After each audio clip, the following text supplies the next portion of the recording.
Ladies and gentlemen, let's do the official part of Matt's life celebration. We've got many people we're going to hear from tonight.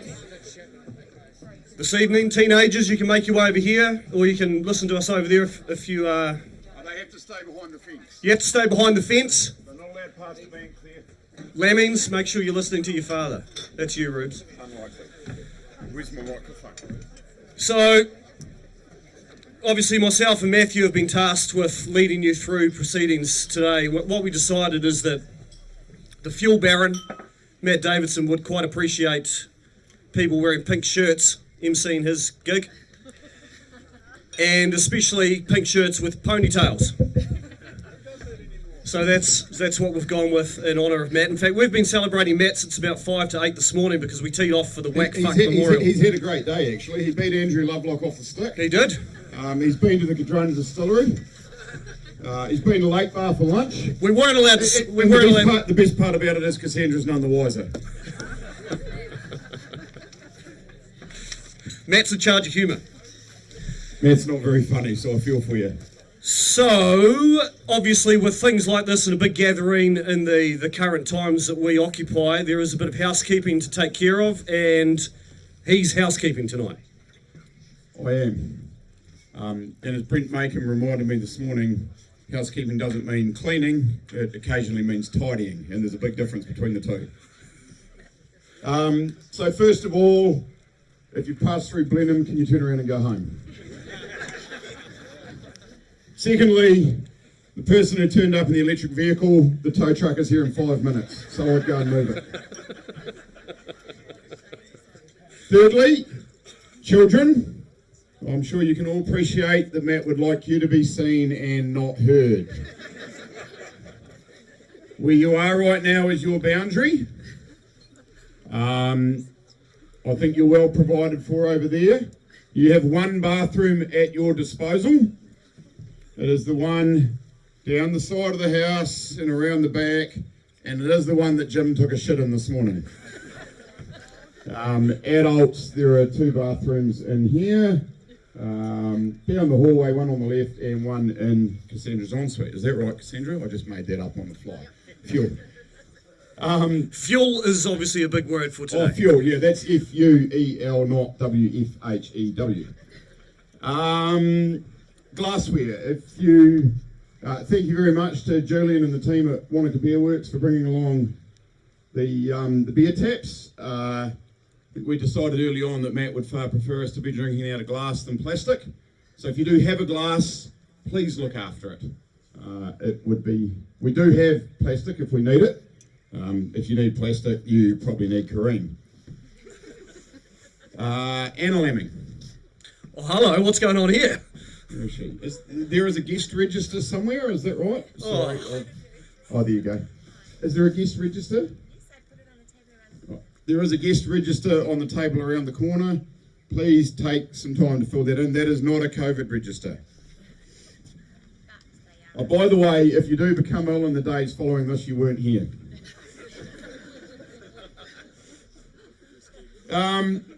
We've got quite a lot to get through.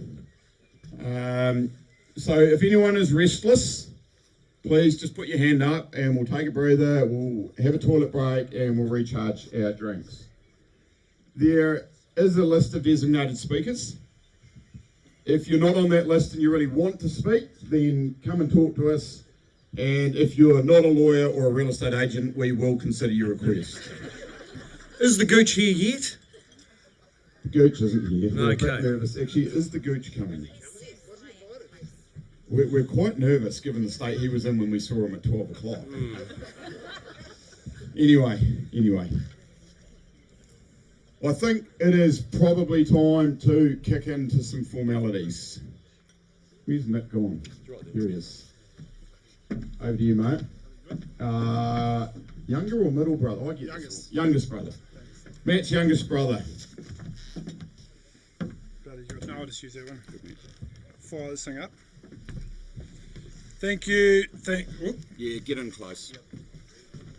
Thanks, Matt and Bradley. Bloody good. And yeah, welcome everyone. It's a bit of a shame we've got to be here today to do this, but let's enjoy it, Firstly, on behalf of the family, I'd like to welcome you all Matt Kassandra, Lachlan and Fletcher's home. I would like to start this by explaining what brought us here together today. So many of you, like us, have some pretty understandable questions around what happened to Matt on that fateful day. The coroner is still to finalise his report, but the likely cause of the death has been found during the preliminary investigations. And we'd like to share this with you now. Matt died of acute infective endocarditis, which broken down means acute being recent, infective being infection, endocarditis being inner lining of the heart chamber and valves. So that basically means Matt died of an infection of one of his heart valves caused by a bacteria. This caused his heart to suddenly go into severe abnormal rhythm, which killed him. He was found with a hose still in his hand, and if he had taken 2 steps, he would have been out in full public view. So this suggests to us that it was very, very sudden. We are very confident that Matt didn't suffer in any way or know what happened to him, and we're very sure it was instantaneous. Dying from this condition is very rare, as it's bacterial and is totally treatable with antibiotics. Sadly, Matt or his doctor didn't know that he had this infection in his body. There are 8 common symptoms and 6 less common symptoms, and he only had 1 of each: tiredness and weight loss. The tiredness was gradual. Matt went to the doctors for another general checkup weeks before he died, and he had blood taken, all of which came back clear. The weight loss was also gradual. He looked good for what it was worth. Matt wasn't underweight, but he was about spot on. He put this down to some physical work at the wash station and generally moving around a bit more. Matt did not have any lifestyle-induced or genetic heart problems. He was incredibly unlucky with what has happened to him, and it was just basically a freak accident. If he had felt unwell, he would have probably never let on. He would have just, as he said, battled on. So with Matt's passing, all of you here have shown a huge amount of support towards Kassandra, Lachlan and Fletcher, and for that we're extremely grateful, so thank you all for that. With that though, there is a few people that we particularly need to thank. Les and Susan, the owners of Caltex in Hornby, you guys walked out of your business and house and came down here for 12 days to support Kassandra and the boys by staying here, and Les with the hours he put in reopening Caltex, Whitaker, providing reassurance to the team and the support to Kanushka and the management crew. All the Caltex team, Kanushka, Jill, all the rest of them, they've soldiered on and ensured that everything is run smoothly and hasn't missed a beat. Thank you very much. Ash, for his level-headedness on the day Matt died, not to mention offering this to step into the business as the face of Caltex and R&M and operations. Jared, for his 4 trips he made between Balclutha and Whitaker in the height of the lockdown, his business support and just generally defying Cindy to ensure we're being supported was well appreciated. Matt Lammy, he was a star in feeding and refreshing everyone when we were in shock the few days after Matt died. Truckee or Grant, without your help we wouldn't be here tonight. His attendance at Matt's ceremonial committee meeting with his clipboard has been fantastic. The support that the Mint Charitable Trust has given has been huge. They're here tonight helping us with serving drinks and food and whatnot, but they have been around just dropping heaps of tucker off. So the freezer's stock full, as a lot of you guys have done, and again, much appreciated. On top of that, Kassandra has really appreciated, like Savedi, his weekly week time visits on the count of Delta. The Mitchells for helping with the boys, the Harridge's friendship while they were away on holiday in Kai Territory. Prue's Lodging and Company, well, they've had to go on the numerous trips down to Dunedin. And Julian, thank you for the ute and beer tonight. But like I say to you all, thank you very much, because each and every one of you out there has been of tremendous support to us all. Thank you very much for that. There's also a lot of people that have made tonight happen, such as McPhee, Kassandra Distillery, Matt and Bradley. They did turn up a bit late, and I was wondering when that Caltex ad was going to play after you started speaking there, Bradley. Anyway, and to all the team that have helped with the food today and setting up, thank you. So, growing up and being the younger brother to Matt taught me a lot. Some of you may not think that I'm a particularly fast runner. Dougal will attest to that. But as a kid, Matt taught me how to run like Usain Bolt. We're out on the farm one day when Matt had a call of nature. For whatever reason, he turned and started to pee on the fence, oblivious to the fact that it was electric. Now, the non-electrical types out there are fewer better ways to conduct electricity than with water. Clearly, Matt didn't know this, but very quickly found out. As the volts from the electric fence entered through his most vulnerable part of his body, if you've ever seen a dog get an electric shock, then you'll know what type of reaction I just had witnessed.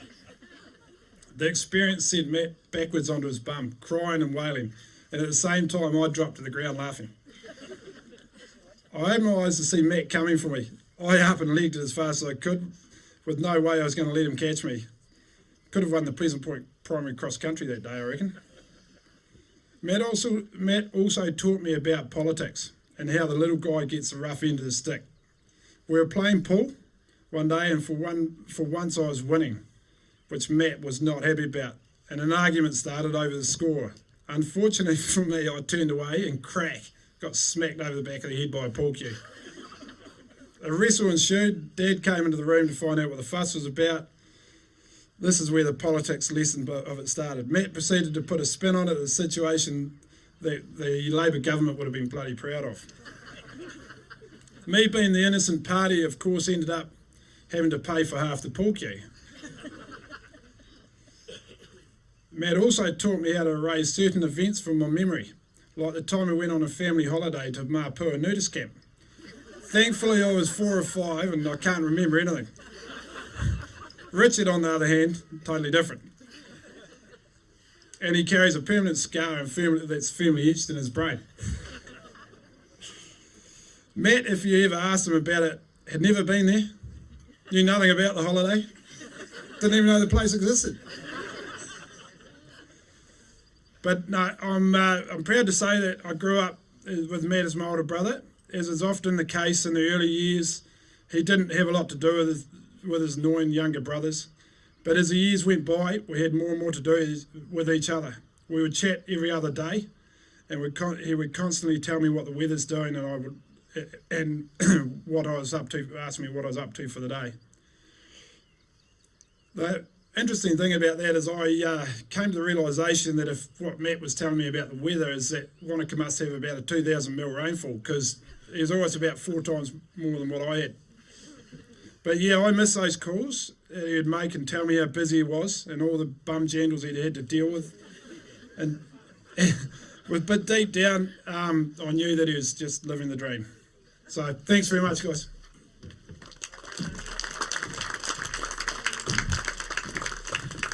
Thank you, Nick. Righto, well, yep, we should invite Rich. Hopefully some nudist stories, maybe, Rich. A man that has gone from being a middle brother to being the oldest brother. Still the middle. Still the middle. Good boy. Here he is. Here's Richard. Still got a couple of years left. Thank you for that. And I'm not going to get into the Mapua thing because the kids' playground is called Fort Custard. Nobody else seems to remember that except for me. Sorry, I've got to put on I've got the specs. Thank you so much for coming. It's been a hell of a time. What I'm going to do now is read out a eulogy from my parents, who unfortunately for reasons can't be here. This is from my mother, and excuse me if I have a few moments. At 3 minutes past 4 in the afternoon of August 28th, 1973, eldest of three sons, Matthew, James, Cameron, Davison, arrived, 1 week early than the due date. A boy already on a mission. That being to live life at a fast pace, enjoying and making the most of what sadly would only be 47 years. Never did we anticipate that this busy life would end so abruptly on August 18th, 2021. But we are thankful for that in those years he really achieved a lot, and despite being busy, was always able to enjoy the good times too, meeting Kassandra, having two great sons, Lachlan and Fletch, fishing, shooting, golf, whiskey tasting, family holidays and great overseas trips. How lovely to think that shortly before he died, Kassandra, Lachlan and Fletcher had a great family trip up the west coast, under initial protest for Matt, I believe, which it was, actually. I was down here at that time and, nope, we're not going. Then he was in the car and gone. My daughter and I had the whole house to them ourselves at that stage, which was awesome. She loved visiting all the toilets. So thank you, Kassandra, Lachlan, Fletcher, and all his friends for giving him that. Some of you already know how accident-prone Matt was. When we got home after Matt died, the first card we received was from one of his primary school teachers, who made us laugh when we read what he wrote, and I quote, "I remember Matthew with fondness. He was the most accident-prone lad I've ever taught, regularly showing up to school in crutches or in a sling, bandaged with stitches. And this was only in one term. He was a likeable kid." Then the biggie. When he was 12, he went to a scout camp at Raincliffe. Our family had gone on the Sunday to pick him up, and Brian was over at Flying Fox. Nick and I actually were sitting at the creek right under the Flying Fox when this happened. Matt fell off the Flying Fox into the dry creek bed, fracturing both wrists, compound fracture of left femur, breaking his nose. I was talking to some of the others a wee way away and heard a commotion, and then someone came running over to tell me that. My first instinct as a mother, not a nurse, was to say to him, "Get out of there," which, when I broke my arm, she was quite good with that too. "Just go and run it under cold water," she said. Dad, being the farmer when my arm was up like that, might take me to hospital. Thankfully, there were others who reacted correctly. One of whom an ex-army paramedic who knew exactly what to do until the ambulance arrived. I was taken over to the outdoor chapel where I was told to have a smoke. That's weird. Sorry, this is the first time I've read this. Should have fucking read all mine. Which I didn't usually do, but did this time. No cell phones in those days, so Brian had to go down to the road to a farmhouse as the youth camp with the phone was shut. And Matt was carefully put onto a scoot stretcher and a big word, haze. Probably his first time on drugs. Maybe. I was so proud of him that whilst this haze, he thanked people for helping him. On to high school. Please don't put him on top bunk, because he occasionally sleepwalks. He actually does. I remember a time when we were kids, actually, he's catching butterflies at 3 o'clock in the morning on the front lawn. Yep, you guess it, the phone goes, "Hello, Penny. Just letting you know Matt fell out of the top bunk and has broken his arm." I had taken the boys to Timaru for Christmas shopping, and when we met up for lunch and told by Matt that he had purchased a pet.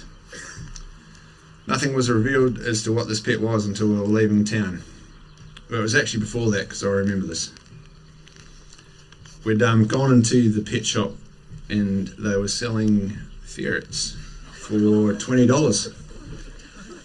And he had 15 and he asked me for 5, and I was like, "Yeah, beauty, sweet as." And for you, those of you that don't know what ferrets smell like, they're quite rank. But we were sitting in the back of the old Commodore there, because you could park the cars unlocked on the street. And Mum got into the car and she's like, "What, that smell?" And we're like, But that's where Barney was from. He was great little. He was actually a cool little pet. her experience with said ferret was not of the good kind. Ferrets have decimated most of my chooks. However, Smelly Barney was a real character, and the three boys had a lot of fun with him, going shooting, swimming at the river, and camping up at Benno House Station. Which we lost Barney one time, I think. He had a bit of he was in a possum cage and got turned up by a couple of other ferrets, and we're in the middle of Mackenzie. We lost him, and it's like 2 nights later we had a big fight going on in the middle of the tents, and I think Dad came out and grabbed 2 ferrets that were having a fight, and Mike Usher came out with a fire extinguisher and gave him a hoozle up with the old CO2. And he was like, well, which one's Barney? And we're like, well, that one. He had he got his head stuck in a Marmite jar once, and he had a stain on his head. So Dad threw the other one in the river, and that was it. We had Barney back. Anyway, I must digress. Years later in Western Australia, we saw a lot of the pet ferrets who were legal there, and were also able to have their scent glands removed. There were many times that we wished that could have happened to the odour, as the odour had resulted in smelly clothes, and from Barney in the winter stretched out on the dashboard of the truck over to mist vents to keep warm. It was not exactly perfume to be desired. Following primary school at Pleasant Point, it was off to follow his father as a boarder at Boys High, where he made lots of new friends, some of whom are here today, and get out to try a lot of sorts of subjects and sports that weren't available locally. Our farm was on rolling limestone hills, mostly sheep country. Stock was not Matt's thing. He would rather be involved in something that required machinery, so off he went to the farm cadet, to be a farm cadet working on mostly cropping farms in mid-Canterbury, until he went to Lincoln, to do a diploma in advanced sports, which he failed, but had a lot of fun trying. Brian and I are very proud to have you as one of our sons. Matt, you could be exasperating at times, which, we all can. But not PC, but at the same time had the courage of your convictions. Something in today's world that's not always applauded. But also to be admired as we push foot around the issues that are easy to ignore rather than confront them.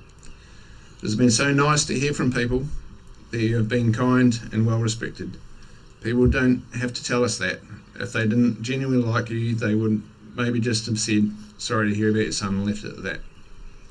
We know it's going to be tough for Brian and I, for Kassandra, Lachlan, Fletcher, Nick, Richard and their families, without you here to join in our future lives.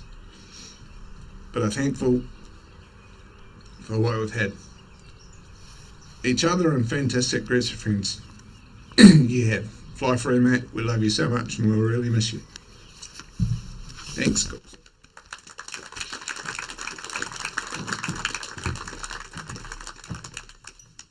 Thanks, Rich and Nick. Appreciate that.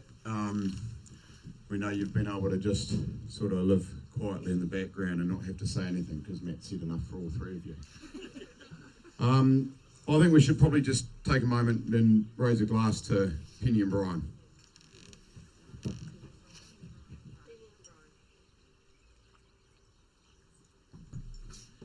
I did forget at the start actually, when we were at golf this morning, Matt asked me if we could apologise to a few people, so turban wearers,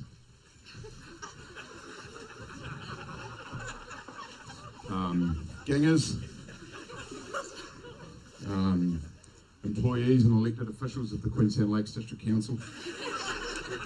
I'm terribly sorry if you've been offended. How's everyone faring up? Should we keep rolling with it? Jim Hart, you're good to go. We've got a few barons lined up here. Unfortunately, the fuel barons have to wait till later in the piece, but we're going to start with I thought it was a sheep and beef baron, but I've been advised that he doesn't like fucking dags any more than anyone else, so just a beef farmer these days.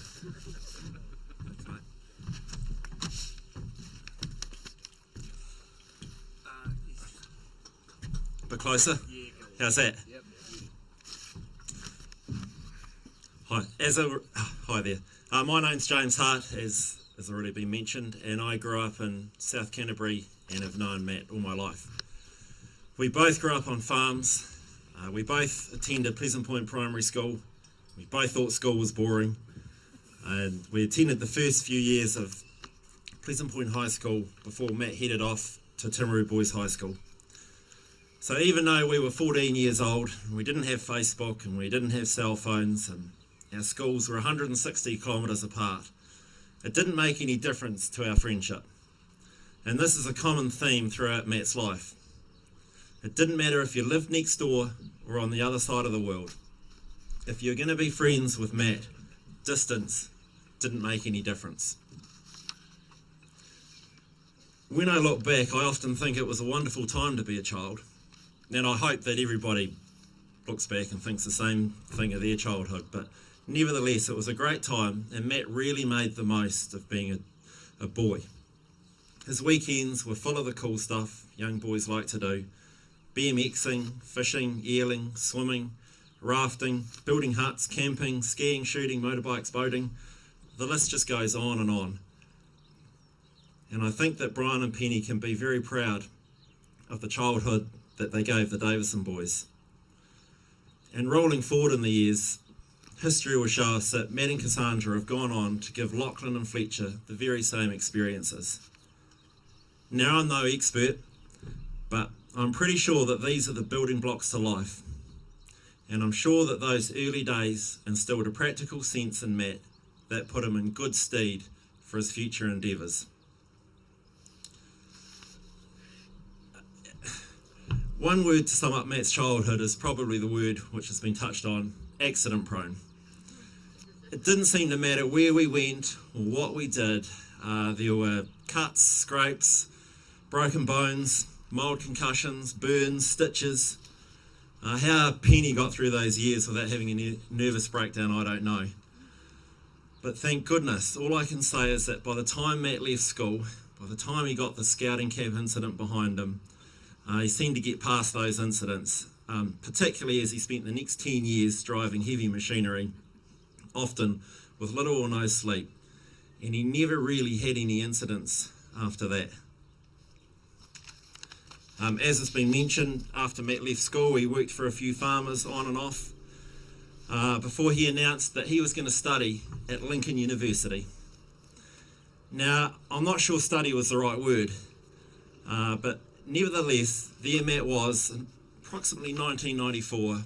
He turned up at Lincoln, driving his blue Mark V Cortina. Had spotlights on the front, louvers on the back. And Matt was immaculately dressed with his blue AirTech shirt on, had the collar up, the leather belt, the blue jeans. I'm sure he would have had warehouse sunglasses on his head. And of course, he was always wearing his gumboots. In fact, come to think of it, that was probably Matt's outfit for the next 10 years of his life. Our group of friends had been at Lincoln for 2 or 3 years when Matt arrived, and he just fitted right in. The number of people that Matt knew grew at an exponential rate. And of course, likewise, we have all met so many people through Matt. And I'm sure that most people standing here today have met many people through their friendship with Matt. I've been to woolshed parties and I've been to 21sts. Often people I didn't know, and now I'm friends with these people. And that's just been through the association with Matt. And he seemed to just surround himself with good people. And throughout his year at Lincoln and also the later years of living in Christchurch, Matt would often head home and he would always catch up with his old school friends. He'd always catch up with friends in Timaru from his local Young Farmers Club. Matt had a great year at Lincoln, and while he may not have passed as many papers as his parents thought, it was a year full of fun. There were flat parties, toga parties, barbecues, backyard cricket, Matt's 21st, where Matt's mum probably drank more of the yard glass than he did. There were trips to Dunedin and lots of practical jokes played. And I know this will probably sound pretty lame now, but if he ever left his gumboots unattended, it was always good fun to get Matt's gumboots and polish them up with nugget so they're really shiny. And this used to really wind Matt up. He would complain like a dog in the electric shock. He said that nothing worse than having to break in a new set of gumboots, or that he looked like that he'd never done a day's work before. Matt used to park his Cortina outside our flat, and all too often he'd come home to find Alister Holmes had advertised it for sale again. Or someone had hung pink fluffy dice from the rear view mirror. But you know, he was always there to help, whether it was repairing some damage around someone's house or under the bonnet of someone's car. He always had a smile on his face, and the one-liners just kept on coming and coming. It was through this time that Matt picked up the nicknames of Manifold Matt or Motorhead Matt.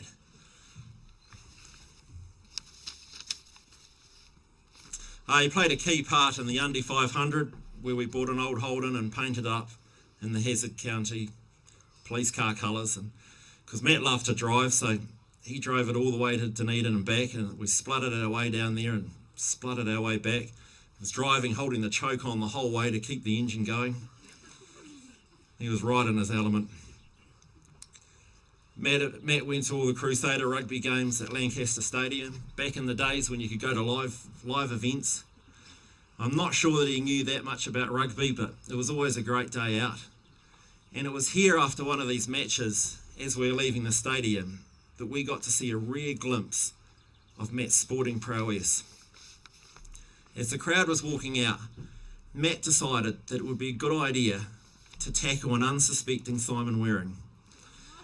However, in the process, he failed to see that between him and Simon was an elderly lady. The resulting sickening tackle ended up with the three of them sliding across the grass in a tangled heap. And it was made worse by the elderly lady's husband, who was absolutely furious, was threatening to club Matt with his walking stick. He gave Matt an absolute bollocking. Anyway, we managed to pick up the bewildered old lady, stood her on her feet.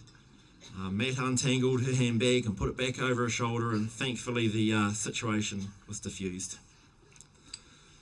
Soon after Lincoln, Matt went on and embarked on his pea-vining chapter of his life that saw him based in Christchurch, working around the world in the off-season. And it was while working in Christchurch that he rang me to say that he'd met a girl named Kassandra.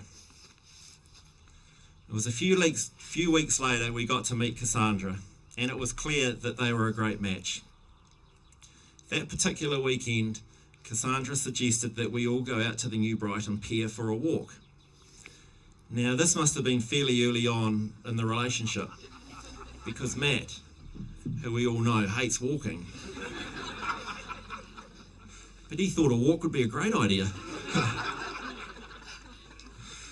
And as we're walking down the pier, Matt and Kassandra were behind me, and I heard Kassandra quietly say, "Matt, do you think we should hold hands?"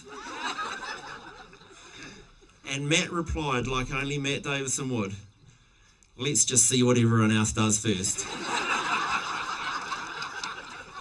So romantic. And history would prove what a great pair they were.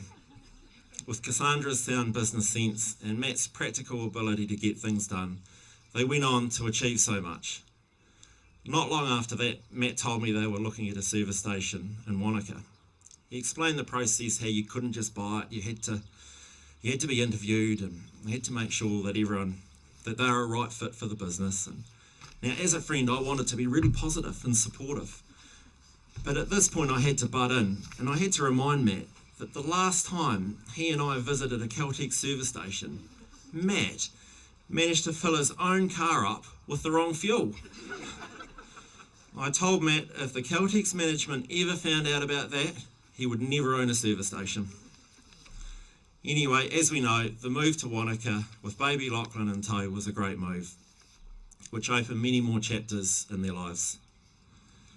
It was always entertaining to call in and see Matt at Caltex, and I soon learned the two things that Matt Davison hated the most: camper vans and EVs. One day when I was leaving Wanaka, I called in to say goodbye to Matt. While we were there, I fueled up, grabbed some food for the kids, I'm sure he tried to sell me some snow chains at the same time. It's probably summer. And Matt and I were standing by the counter having a bit of a yarn, and I handed my card over to the attendant. And before I left, Matt quickly showed me the new security system, and we said our goodbyes and I hit the road. About 20 minutes up the road, I got a call from Matt. He said, "You won't believe this, but someone has just driven off without paying their fuel." I said, "You're kidding. Have you got them on camera?" He said, "Yes." Kassandra rewound the tape, and there they were, plain as anything on the screen. I asked Matt, "Do you know who it was?" He said, "Yep, it was you." Right.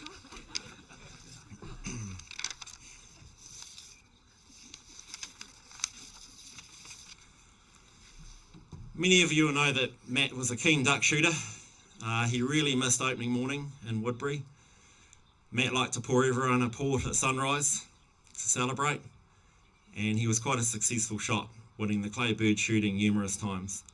He could hit the clay birds, but as he progressed from an old 2-shot under and over to a new 5-shot semi-auto, I'm certain the number of ducks he hit diminished. But Matt wasn't worried. He'd always say, "It's not about the ducks, it's just about lead in the air." The evening after duck shooting, he liked to partake in a few whiskies, and it's fair to say this last duck shooting, both him and Big Malcolm probably overindulged in that area. There are so many stories that illustrate Matt's qualities. He was a very special friend to us. He brought so many great memories and brought so many people together. To finish off, I'd like to use one of Matt's sayings. Matt Davison, he really was one of life's good buggers.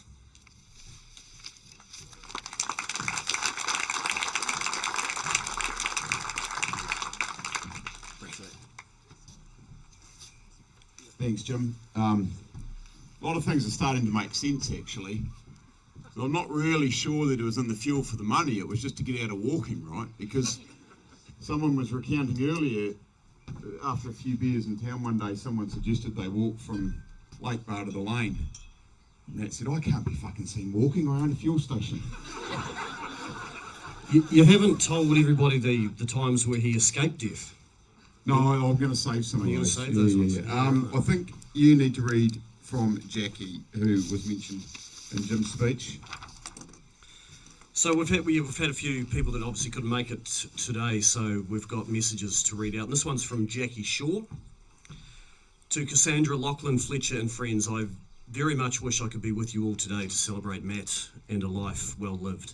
I first met Matt during our university years and have kept in touch since then. Matt was a true and genuine friend who loved a laugh, enjoyed a chat and a story, who worked so incredibly hard while always being there for others. Put simply, a great guy, a true friend, and now a true loss. Thanks for the laughs, Matt, and for the memories, and that's from Jackie Shaw. Still going strong, keep plugging along.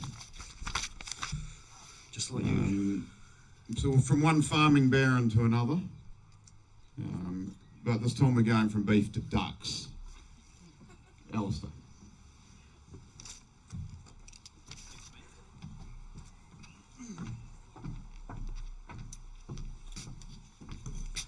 I'm proudly wearing our clay target shooting jacket, which Matt won a couple of times. Is that correct, Mel? I can see you over there.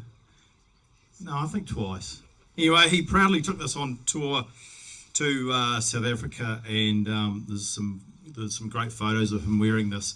He always would say he never took a jacket over there. Went on holiday with Malcolm, and he didn't take a jacket to South Africa thinking it was warm, but it was a cold prick of a place. Luckily, I took the green jacket. It's the only warm thing I had. Anyway, Matty, he was a really special friend. I spent a lot of time thinking about it when he first died, and the thing that I had with Matt is he individualised you as a person, especially with you, because he was great at calling you up on the phone, and he would have individual greetings or farewells, and he was regular on the phone. Then I've missed that over the last couple of months. He is, you see the call coming through, and he tell you about the rain, as Nick said, the 2,000 mils that regularly fell in Wanaka. Anyway, he was a great man for the duck shooting team. He would regularly come. We had a big session where we built our 2-story mai, and he was always coming up and had all the tools, and he was great at lending a hand. And one of the innovations he brought, actually, once we'd built the mai, we'd have a bit of a working bee to tidy it up every year. And I used to take the generator and the vacuum cleaner and bugger about trying to tidy it up. Anyway, he turned up a couple of years later with a petrol leaf blower. That was the end of the vacuum cleaner. He had the place cleaned in 5 minutes and was into the beers, so it was one of his innovations. I don't want to go too long, but this year in particular was really memorable, obviously, because of the last year we were all there. But he loved his port, as Jim would say, and he'd say, "Oh, you can never get too much port. Al, get more port." Okay, Matt. So there was only, unfortunately, we were missing Johnny Gray, who's been a bit ill this year. So there was only the 6 of us. Usually there's 7. I said, "Matt, 4 bottles of port be enough?" "No, we always run out. Now get 6. Okay, so 6 bottles of port. Anyway, by 10 a.m, Matt and Malcolm, I think they drunk 4. We drank the other 2, and they were asleep down the end of the mai. So, we're going to miss him next year. I mean, it's tough for all of us, but without him there, it won't be the same. But thanks, everybody.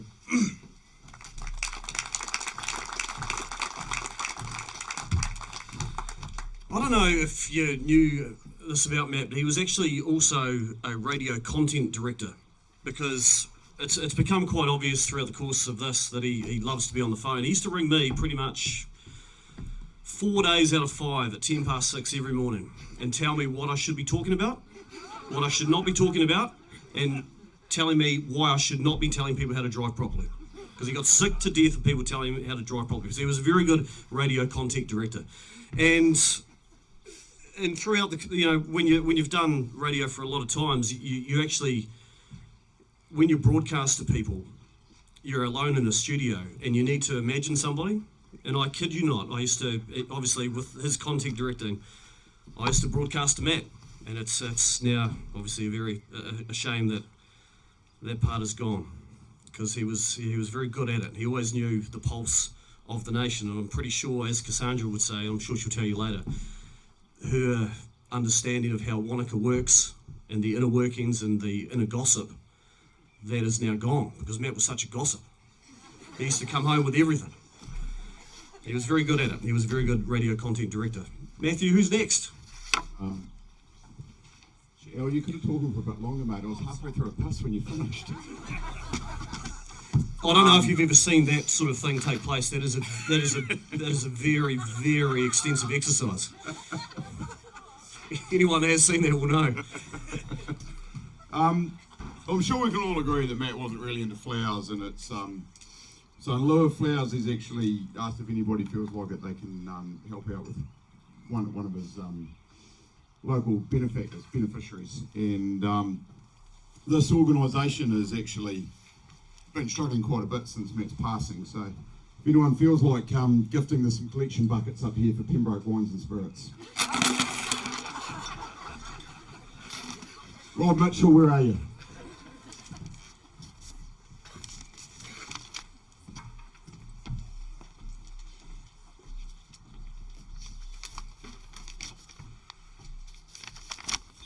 I'm sure Pembroke Wines have laid off some staff since Matt left.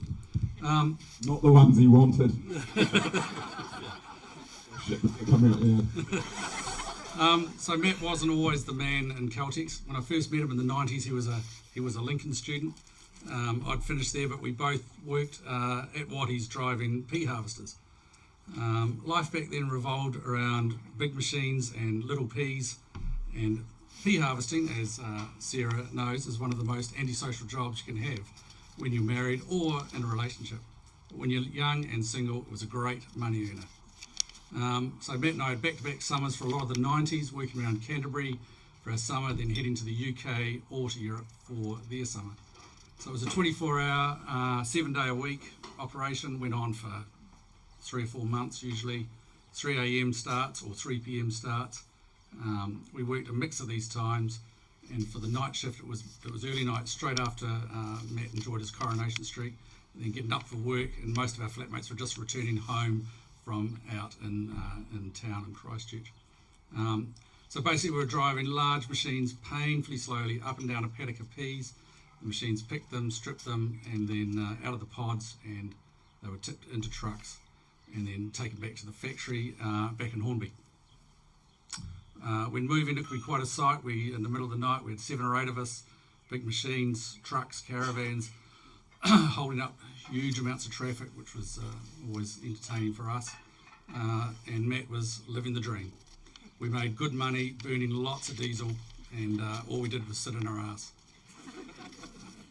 In the UK, we often lived in old caravans and farms, and in Europe, we, a bit flasher, were in hotels.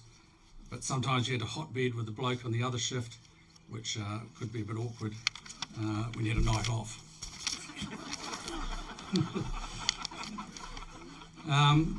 We worked hard, played hard. There's occasional time going straight from the bars and the strip in Christchurch to Waddy's in the early hours of the morning, and then bang straight into a 12-hour shift, which involved a lot of coffee.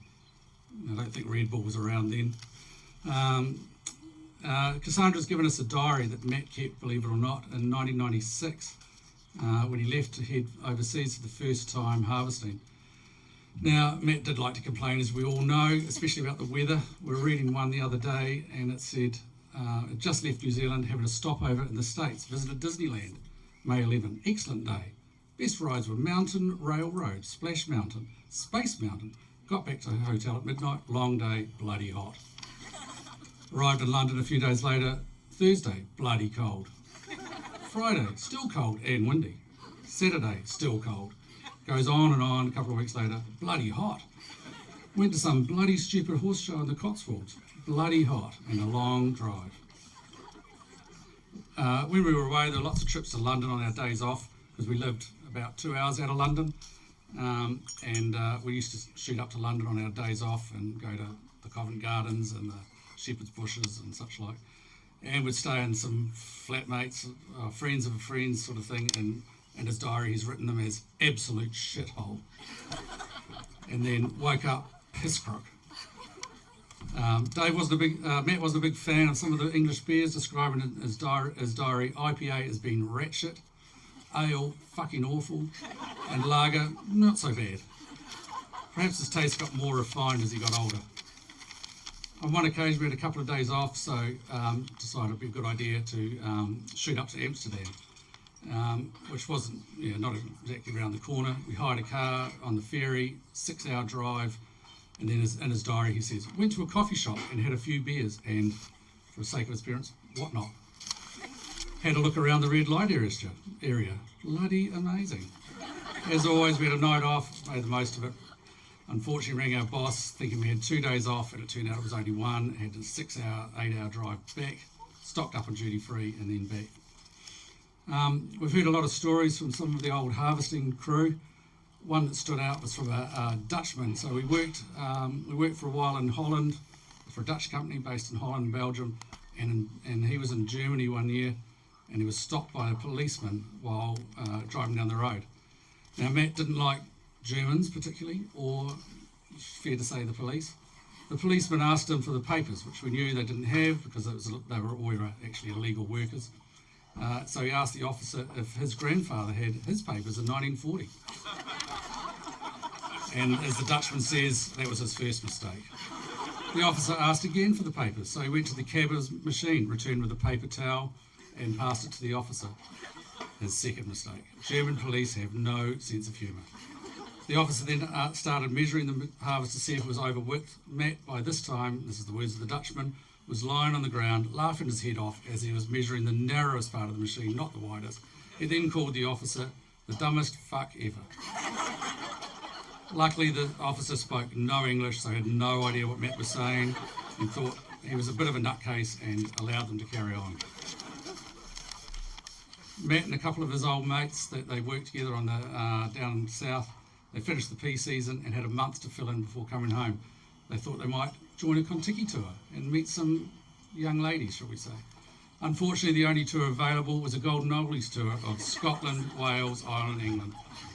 The young lads were soon on board, displaying their drinking prowess and trying to lead all the old boys astray, thinking they were hard as and 10 foot tall. However, it completely backfired on them.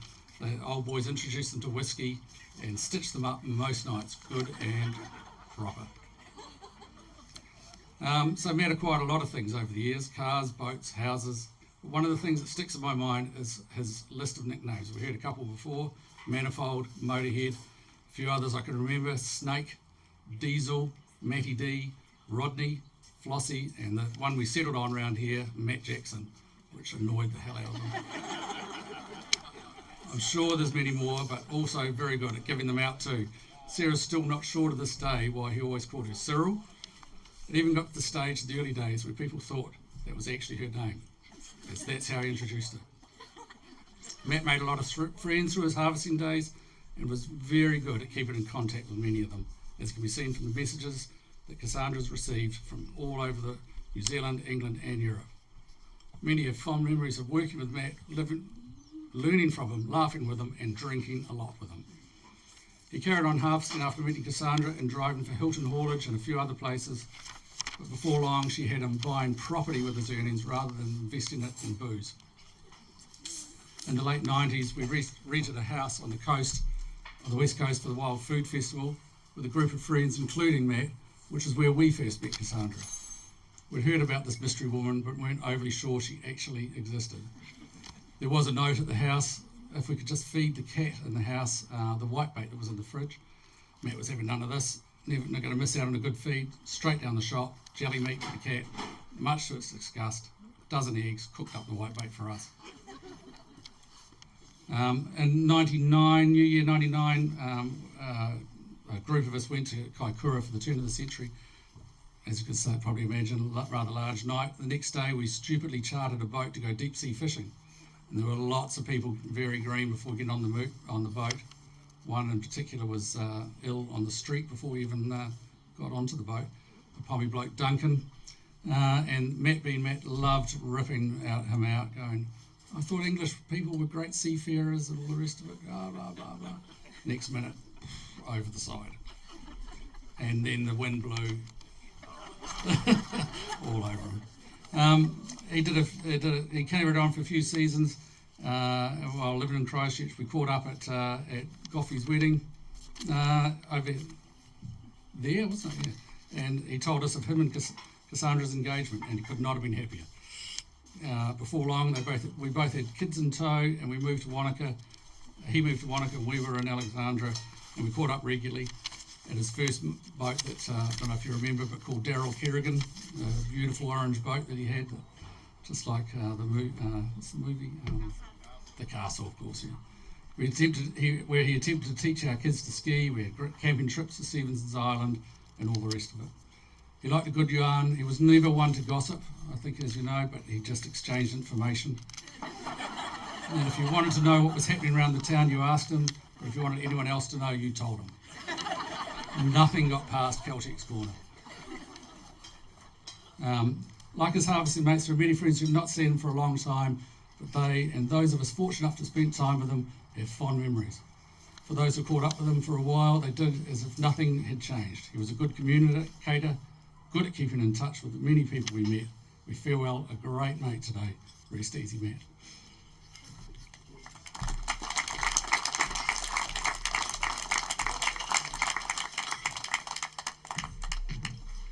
Hanging with me, Bradley?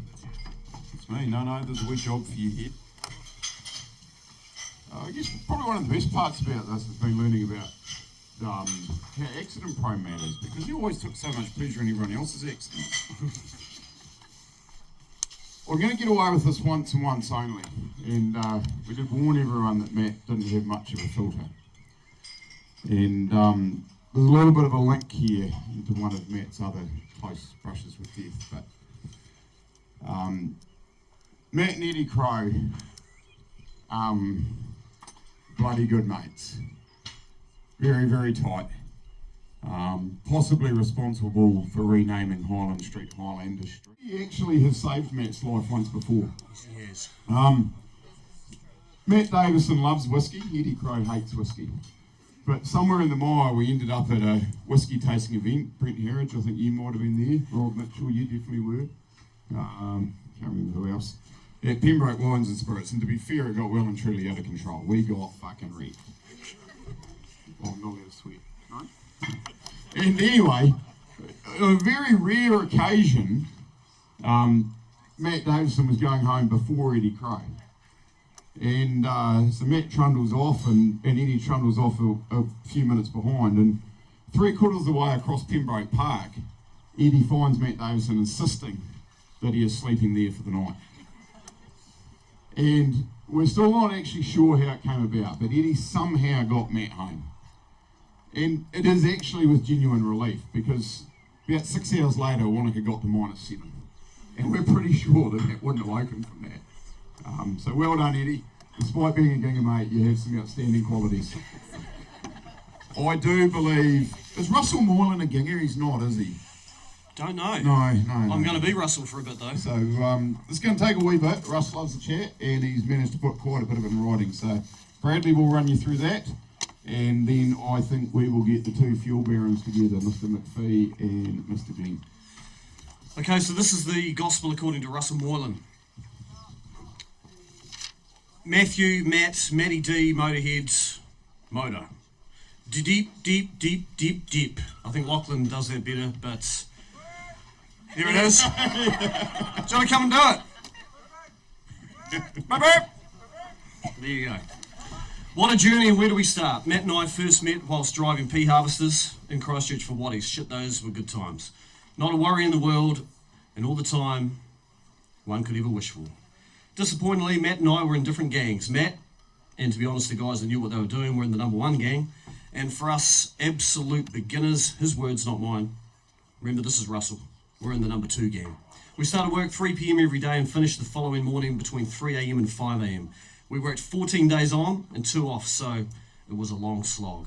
A couple of times, maybe 4 or 5 a week, we would do car park beers in the Waddies car park, much to the disgust of the day shift factory workers who would turn up for their 7 a.m. shift and find us 8 or 10 beers deep, whilst offering them plenty of advice on how to process the crops that we had so delicately harvested during our shift. By 10 deep, we really knew how to give good advice. One of the funniest pranks one could pull was to interfere with a fellow harvester. I haven't read that right. Was to interfere with a fellow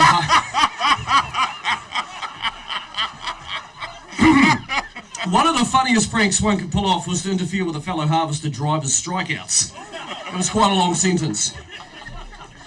A strikeout is generally done by the first machine to go through the paddock and had to be dead straight. Rob's in residence. You can ask Rob about all this later on, about how that would work. Time and time again, when we were allowed the privilege of having Matt in our gang, we would of course let him show off his absolute skill of picking a dead straight line and heading across the paddock. Generally, either myself or Rooksy would then go about our business and drive behind Matt and crisscross from side to side to make it look like his line was completely off course. We of course would be in tears of laughter, and sometimes nude doing this, thinking that it was the funniest gag to ever happen. Matt seldom saw the funny side of this gag, and we were generally reminded at the end of the shift of how terrible we were at driving these machines. Still, we thought it was fucking hilarious. Still makes me laugh just writing this. He took his job very seriously then, as he did throughout his very short life, something I'm sure both Fletcher and Lachlan will continue. It was during this time that Matt and I became good mates, and we ended up flatting together at 15 Galway Ave with Northie, Flame, and Jackie Shaw. Shit, did we have some fun. It was here that we were cautiously introduced to Kassandra. One of the famous quotes ever, no, she's not my girlfriend, was heard on many occasions, but he always knew he was onto a great thing, and that he was. Northie will elaborate. No, he won't, he's not here. Following the harvest, I somehow managed to get Flame and Matt jobs at Fulton Hogan, and again Matt highlighted my inadequacies as they loved him, and he excelled at operating machinery and went on to become a very valued member of the Fulton Hogan team. I think they let me go. As a flat, we had a fairly good setup. Jax kept us in line and the boys ran amok. Matt and I never cooked, and Northie, who was a sleazy auctioneer, and Flame, who was a plumber, were good at that, so we stuck to dishes. Good, right. We continue. We had just started with what I jokingly refer to as my career in real estate when Matt joined the flat at number 15 Galway Ave, Strowan, or Fendleton West, as we referred to it. Matt and I had very little in common, but we found out... It's in Dalton. Is it? It's Fendleton. Or is it Fendleton? Right, okay. Fendleton West, as we refer to it. Matt and I had very little in common, but when he found out I was in real estate, he immediately made the TV show Location, a weekly viewing fixture for the flat. The show at the time was fronted by the flamboyant Michael Bulgaris. Yes, Michael was gay, and at that point, in Matt's eyes, so was every real estate agent in the country. From that point on, Matt would refer to me as Mike, Michael, Bulgy, or Uncle Bulgy. Tuesday night dinner had Uncle Bulgy's famous chicken pie on the menus, and Matt was a huge fan. We would start work early and finish around 4 p.m. I would start late and finish early. I would walk in the door and every day to the words, "Ah, Bulgy! So who have you ripped off today? You couldn't lie straight in bed, you real estate agents, could ya?" And then we would have a beer.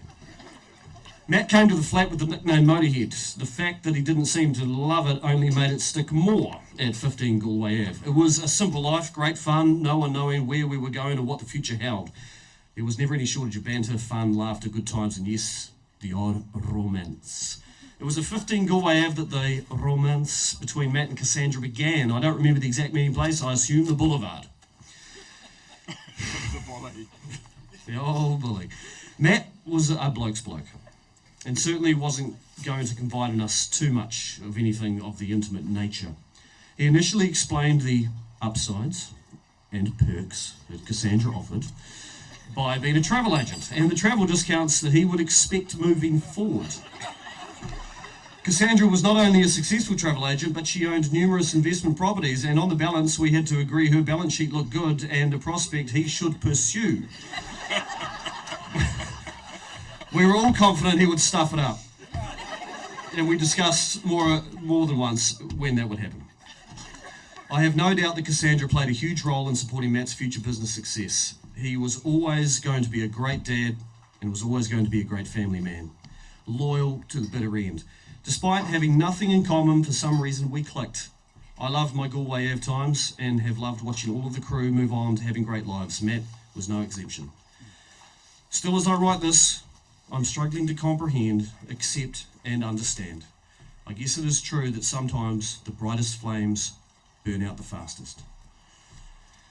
Matt, it's impossible to sign off on this, as I keep hoping that next week when I pull into Caltex you'll be there and say good evening and then tell me how you've been battling away. Shit, you've left a massive gap in our lives, and we're certainly looking forward to continuing your legacy. The office won't be the same without you. Go well, Motor. Russell, Bretch, Gus, Tom, and Lucy. Russell Moylan. How's everyone faring up? We've got two fuel barons, Fletcher and Kassandra, to go. Do we want to keep rolling with it? A drink break. Righto, take 15, freshen up, and we'll see you back here just before 7.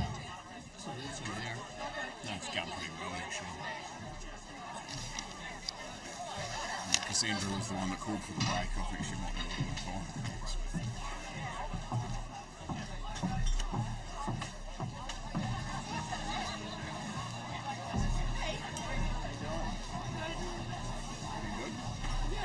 After your little sister, your little brother.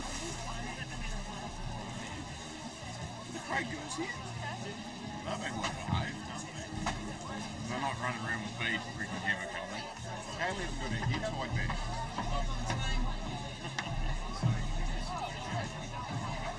Another 20 tips of Moylan.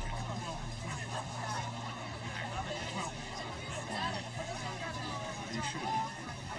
Chuck them on the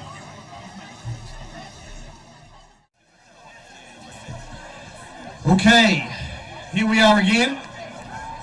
Just the two of us. Now we have obviously about to be the 4 of us. Yeah. There is much to Gary Popham's dismay. We're not going to stop for the Cox Plate at 7:15. Sorry, Gary. Sorry, Gary. I know you like to. You'll have to interrupt 2 fuel barons to watch it. Yeah, the Fuel Barons. Let's. We'll let everybody position themselves. The children are moving the sofas already. They believe they're on the terraces of Carisbrook, which is brilliant. Just Don't set fire to it. Is there a fire extinguisher Yeah. nearby? If anyone sees smoke starting to billow from the cushion over there, can you ring the police and say that you're at Johnny King's house? Beautiful. Righto, let's rip into it. Jared, McPhee and Mike Glenn, the stage is yours. And we're just about out of jokes up here, so I hope you guys are funny. Do you want to grab that one?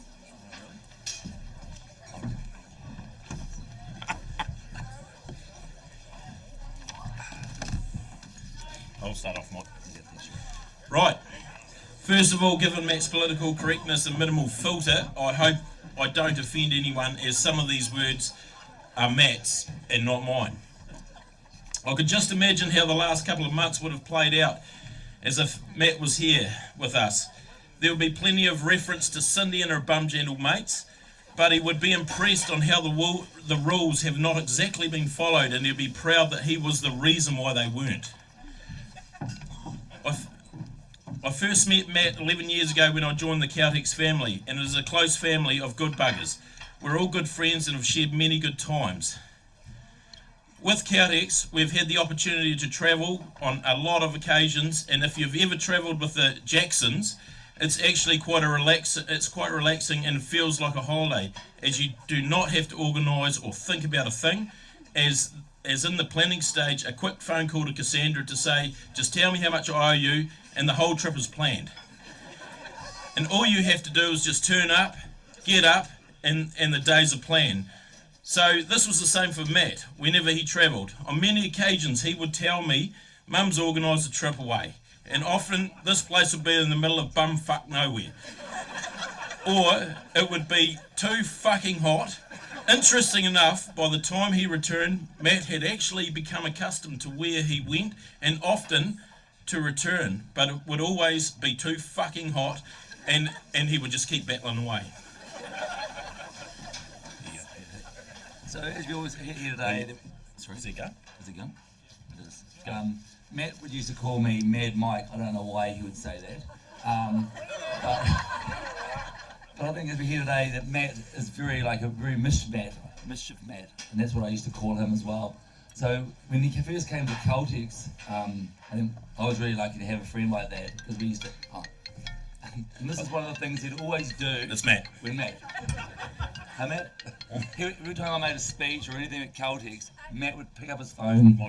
Matt would pick up his phone and ring me, and we're sitting in a conference. There was numerous times that we'd just look at each other anywhere and pick up a phone and just ring each other. So it was discussed in one of those meetings you would have. But as a businessman, Matt, he was very, very astute with running Caltexes, and that's why I really admired him. So we'd speak nearly every week, talk about how things are, what his staff was like, and things like that. That's been one of the things that I really, really will miss with Matt. Just a story that we had in conferences. They're supposed to be very mature, and we do all these hard-working things with Caltex, but we'd also have a lot of time to play.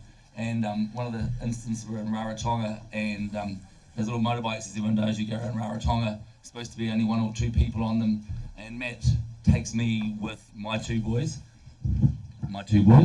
and he had Lockie and Fletcher on his bike, and as we're going round and round the island, about and past the airport, to all of our surprises, there was a police car, and we've both now been chased round Rarotonga with the police chasing Matt and me with our boys on it, and the responsible parenting was right out the back door, and we shot into the airport, and guys got rid of the motorbikes and queued up for the plane, and trying to disguise that it wasn't us on a motorbike, and the police were wandering around the airport looking for who are these kids, where are these adults, where are these kids, and basically they stayed there for another hour, and they were still looking for us, and then we somehow managed to get out of there without them finding us, and then shoot back to the resort, and continue one of those amazing nights that we always have with Matt.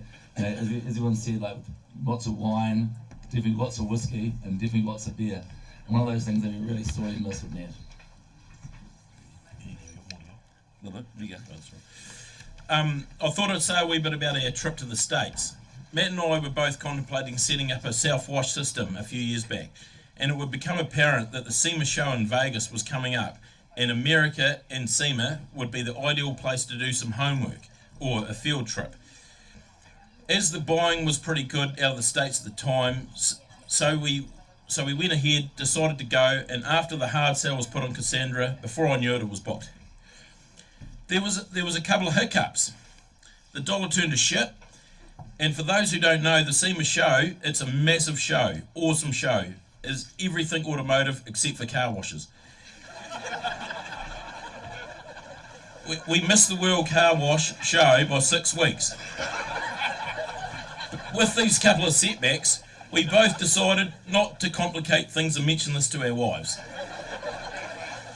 So off we went, and to Matt's surprise, Kassandra allowed him to fly premium economy, which he was very impressed, because often he would be seated at the back of the plane, as it would be a very good value, so he was pretty happy with this until he got to the gate and I was upgraded to business.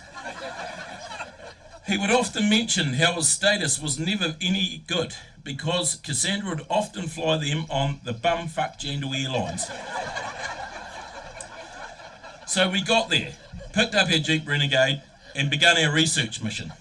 And the best thing about travelling with Matt is our trip and accommodation is planned 1 day ahead by our New Zealand-based agent Kassandra. We quickly realised that there was not a lot of car wash. We quickly realised there was a lot of car wash stations in the States, and also realised unless you have a lot of Mexicans on $2 an hour, it was not the right fit for New Zealand. But of course, we needed plenty of photos for evidence of research. But we both agreed that they were amazing setups, with one doing up to 7,500 cars a day, in which we would be struggling to do with both Wanaka and Balclutha combined. So after a few days in LA, we took the mighty Renegade to Vegas. Matt was looking forward to going, as he, of all places he had travelled throughout the world, he had never been to Vegas. So we thought we would stay a night on the way in a place called Jean, because it looked like a real shithole. So we booked into the Golden Strike, which I'm sure was owned by the Russian mafia. And this was the only gambling we did, as the tables were $5 and suited us a wee bit better than downtown. So we managed to blow a bit of coin, have nothing to show for it, but as Matt would say, the Russians sure can cook a good steak. So on to Vegas, where we met up with Les and Susan, and Matt was blown away with Vegas, especially with what Kassandra had organised. The happy half hour on the link. This was definitely the highlight. We got on what looks like the London Eye, and the barman opted to bang a couple of glasses on the bar and shout out, "Righto fuckers, let's drink as much piss as you can in 30 minutes. But Matt had already done a wee bit of research and figured out that the best value for money was the Long Island iced tea. And away we went. This set the tone for the trip, and as Les and Susan could confirm, we certainly came off the link in what we felt in better shape than we entered. And hence to say, the next day in Vegas wasn't too good, so we wandered around where we found plenty of oxygen hungover cure stations in the malls, which we can confirm are full of shit. Throughout the trip, I realised that Matt was a very good shopper, and he has had very good training, because we could always stop and shop and get some very good bargains and what represented very good value for money. As both of us returning had more suitcases, or had to get more suitcases with all the extra shopping for the family, but it took the questions away from the wash research. This was just one of many trips that we went on, and I'll miss them, but we will keep battling away and keep Kassandra in the air with us, and we'll continue to have good times and share many good stories about you and your opinions that you would have, as they were always good for a laugh. I just think we'll miss Matt's memory, stories that he'll tell, because I think it's one thing that I'm not going to tell lots of stories, because we all know so many things about Matt's. But I think that's one thing we'll miss, the stories he tells and things like that. I'll just mention one thing, but I don't know whether Kassandra ever noticed that, because we would come and stay quite a bit, but there was always a shitload of breakdowns at Caltex, and there was a lot of bag to ice or deliver, when often we would sneak away and have a couple of quiet beers, and often we'd end up, oh fuck, we better go, mum's doing the fucking haka. And walk in, and it was always happy families, and a few more beers would continue. Matt's memory will live on, and I'm sure we'll be referencing for many, many years. Cheers. Cheers to Matt. Cheers, man.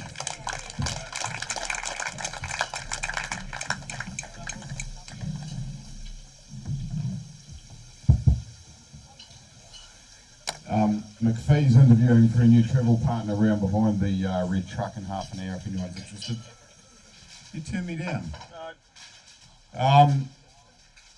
As we mentioned earlier, Pembroke Wines and Spirits was a favourite haunt of Matt's, and John and Karen Helen aren't here today, but John rang me the other day and he said, I'll never forget. They were sitting there and the sun's shining in the back, Matt's sitting down having a beer, and the phone rings and it rings and it rings and it rings. He just leaves it. It rings and it rings and it rings. He eventually picks it up and it's Kassandra. Aren't you supposed to be picking the boys up from school? Oh, no. Yeah, no. Busy as. Just all sorts of issues at work. Kassandra was parked in the car park right behind him.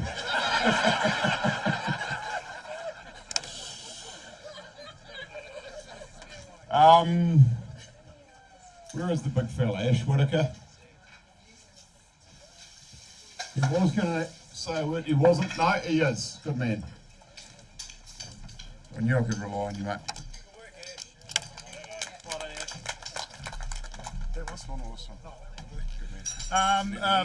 No, I'm all good. Look, I haven't prepared anything. I wasn't actually going to say anything tonight, but Matt's been one of my major partners in crime for a few years now, and we've all got some very, very good memories of him.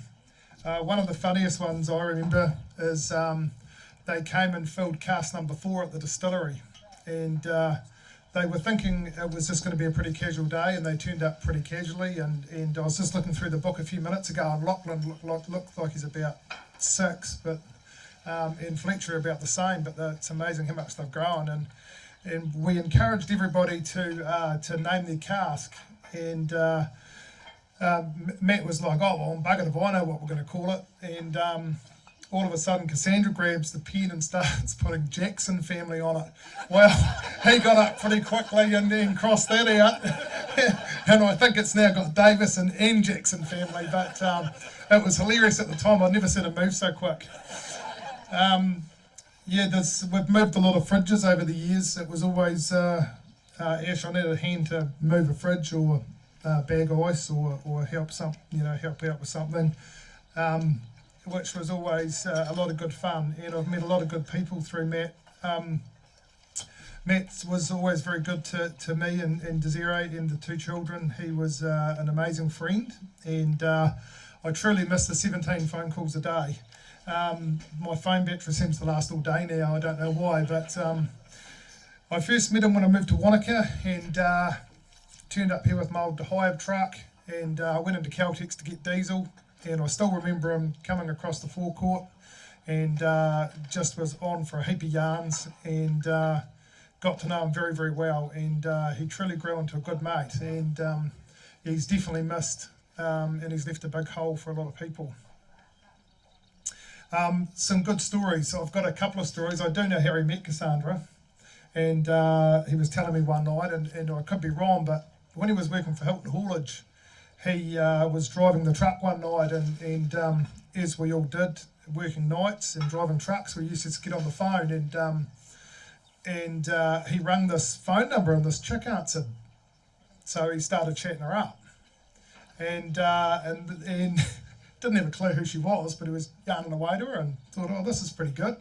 So he saved her number and rang her back again, and apparently that's how they got together. So yeah, we'll see whether the boys are as good at talking themselves up as Matt was. Is that true, Kassandra, or not? Oh, okay.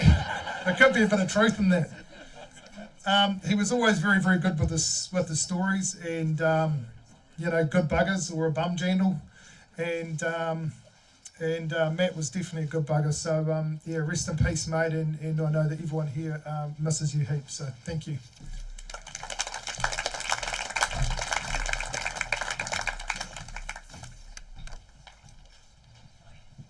It was actually quite helpful, Ash, because as I mentioned earlier, we did go up to the distillery with Matt for a Bloody Mary this morning, and we badgered the hell out of the staff, insisting to see cask 6. I'm glad they didn't go to the effort to get it out for us. That would have been a bit embarrassing. Yeah, 4. Can someone remember 4 for next time? 4. Brent Macon, that's your job. It's funny you mentioned phone batteries too, because there are two of the other things. Matt, I think we all know that Matt loved to complain, right? And 2 things he was always complaining about was how hot he was and how shit his smartphone was. And those 2 things came together one day in quite a bit of humour. We were lucky enough to meet Matt Kassandra in Singapore one day. So Matt's an environment that he hates the most. And Charlotte, our oldest, dragged Matt off down to Chinatown, at which point he is just lathered in sweat. Absolutely lathered in sweat.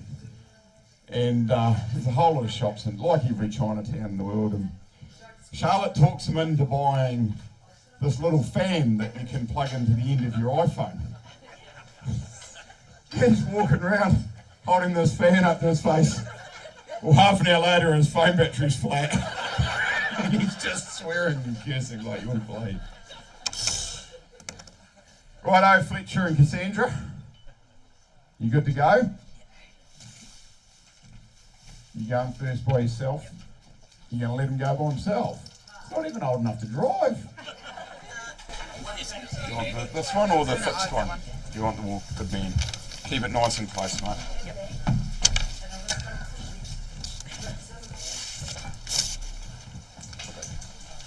I'm going to miss the times waking up on a school day, hearing the truck start up and you leave for work.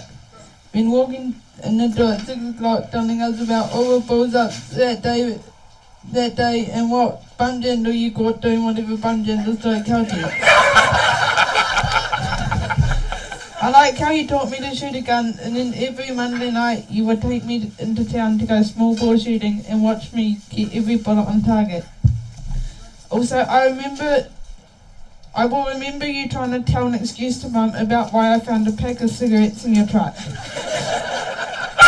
I also like how you taught me to fish and loved taking me out to catch trout and salmon in the canals. But as I got older, you used to say that you hated fishing and found it really boring. Mum thinks you had a touch of ADHD and that's why you didn't have the patience to fish for long. Also, at times on the weekends you used to take me rabbit shooting and tell all your friends that you're on daddy daycare. Sneaking into a lake bar for a beer and we would see your truck as Mum drove us home. You used to have an iPhone like Mum and you got grumpy when Lachlan worked out where you were in town by tracking on Find My iPhone app. So you quickly changed to Android.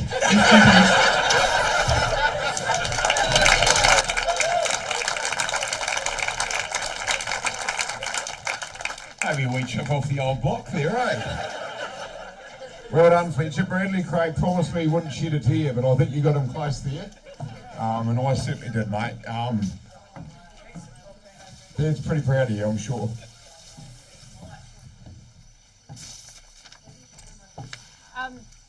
Matt and I, we first met in December 1999. Matt rang the wrong phone number.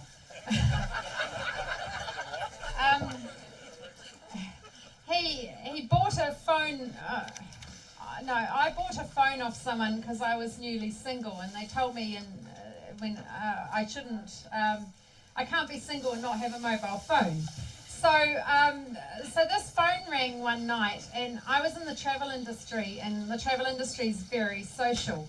So there's a lot of functions on in December. So So Matt rang one night looking for this girl called Lisa, and I answered the phone, and I just was pretty lippy because I'd had a few wines.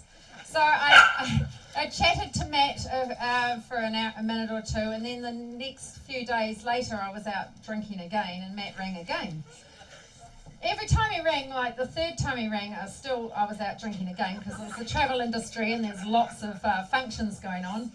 And he said to me, he says, "Where's this girl Lisa?" And I said, "It's not her phone anymore, it's mine." And he says, "Oh, you sound like a cool chick, maybe we should meet up." And I says, "Well, it just happens that this Saturday night I'm going to be in town, and how about we meet up at the Boulevard on the Strip?" And like, I was just trying to work it out because I had things on, because I was turning 30 that day on the in the 12th of December. And I says, "How about 1 a.m. in the morning?" Because I had things to do before I met him. And Matt, I didn't know, but that was like normal hours for him to go out. So I described what I looked like, and I really didn't care what he looked like, because if he could find me, he could, and if he couldn't, well, who cares? And he walked into the bar at the Boulevard with a couple of his mates, and apparently there was 2 girls there that looked similar, and he just went for one, and that just happened to be me. And a few days later he rang me up and he asked me if I'd like to go out with him for dinner, and I agreed to, and I thought that was nice. I haven't been out on a date for quite a while. And he picked me up in his Tirana, white Tirana, but when it drives along the road, the doors lock. Oh my God. I knew he was a truck driver, and I probably wouldn't have gone out with the truck driver if I'd known. And then the doors locked. I thought, oh my gosh. And anyway, so he took me to the Papanui railway station for dinner that night, and it went okay. And then he asked me, this is like the week before Christmas, and he asked me what I was doing at Christmas, and it's like, well, I'm just away and going away to the Marlborough Sounds. But then over New Year, he asked me if I'd like to meet him in Kaikoura. His friends owned the Kaikoura Donegal House, the Irish pub. And there was 2,000 people going there. And I thought, oh, well, why not? You know, might as well. And so I met him there, and that night, that was the night of Y2K, and we had a tent set up. A few of his friends had tents, and we went at 2 a.m. in the morning. He turned around and asked me if I'd be his girlfriend. And I've never had that happen before. People don't usually say that. So I agreed to it. And the next day was the 1st of January, the year 2000, and one of his friends had organised a fishing trip. And you just never go fishing on New Year's Day, but you never go fishing on New Year's Day of the millennium. And most people were really sick, including us. And we came back, and Matt was a breath of fresh air for me. He was a country boy, totally like me. I'd grown up in the city. Matt was a country boy. Matt couldn't understand that I'd never set foot on the farm, any farm, until I met Matt. And that was just, he couldn't comprehend that at all. He couldn't believe some of the blonde farming questions that I used to ask him. In the first year or two, I was polite, and I tended to sound interested and intelligent about agricultural stuff. I really didn't care, and you know, he knew that over time. He taught me the difference in between tractor colours, and a different tractor brand was a different colour, and what a header was, and the difference between a grader and a bulldozer. They all look the same to me. I really didn't want to know, but I politely sounded interested, and he gave me lengthy answers, and it was just okay. Matt would drive past paddocks and would often comment on what was growing on them, and to me it just looked like grass or wheat, but there was always something that I never heard of before, and I really couldn't care either. We spent the next 6 years getting to know each other, and we had a lot of fun. I was in my early 30s, and Matt was, he was 26, he was a country lad, and he was, relatively good looking, but he acted like a 21-year-old. And I guess it made me feel a bit younger, which wasn't a bad thing. Matt would love coming to the travel industry functions with me. It didn't faze him at all. He loved meeting people. Whether it was getting dressed up in black tie or we'd host at the rugby at the Air New Zealand box at Jade Stadium. And Matt loved mixing and mingling with people. He liked the free airline tickets that I was given every year. And when we got to a posh hotel, we'd get upgraded, and he liked that. He could play the part when he needed to. Matt had the ability to take advantage of going overseas on trips. A lot of the time it was without me. One of us had to stay home and mind the boys or the business, and it just happened it was me. Matt couldn't multitask both. The boys were young, so I volunteered to stay home, and he didn't complain. Some couples joined at the hip, but not us. We were adults before we met, and we trusted each other. Matt seized the opportunities and enjoyed going overseas. It was either a boys' trip or scoping out a business opportunity, or it was a conference. He went to South Africa. He had a couple of weeks in South Africa with Malcolm and 4 other friends, and had a great time. Matt went to Samoa. He worked for Fulton Hogan, and he resealed the runway. In the middle of summer, he was working in Samoa, and he probably hadn't worked out that he had a buggered body thermostat when he agreed to go, and he couldn't cope with hot weather. It was 45 degrees plus. And then you were working on asphalt or whatever they put on runways. I would like to say he didn't complain, but he did. Every night on the phone he rang talking about the heat. He earned his money, and it was in hard sweat. And next he went to Hawaii for a conference, and Matt was rooming with Tyrone, and one particular day Matt decided to go swimming at Waikiki Beach. He was in the sea, and him and, I don't know if Tyrone was more clever not to get in the water that day, but Matt was in the water, and over the loudspeaker they were told to get out of the sea. Well, Matt got out pretty quick because he thought maybe there's a shark. So him and Tyrone made it back to their hotel room, and upon getting up to the balcony, they looked out over, and here was this like brown sludge, and it was a code brown. A sewage pipe had, or something had happened, and Matt was like nearly. Matt didn't do well when we had kids and changing nappies, so Matt was nearly vomiting. Tyrone was his rooming buddy, and Tyrone was just pissing himself while Matt was in the shower for the next half an hour. Matt went to Los Angeles with Jim to buy a Black Sea Ray boat, and that was a really successful mission. I'm just selling our boat at the moment because I can't manage it, and Matt was very good at his boat buying skills were very good. I have fond boating memories, and actually I'm going to have a handsome profit. Our boat's probably doubled in value, and we've owned it 11 years or so, which is pretty amazing, and that's thank you to Matt. Matt went to Melbourne on his own, and he attended Car Wash College. Yeah, I actually had to look that one up because I was worried, why was he going to Melbourne? But there is such a college. Matt went to Los Angeles and Vegas with Jared, and that was a car wash fact-finding mission.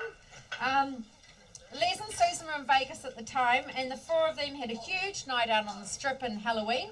Matt talked about that often. He had such a good night that night. They were going to the car wash trade show in Vegas, and they got there and they told that it was they were in the wrong city at the wrong month. It was, somehow I knew that one of them knew that was the case, but he still went.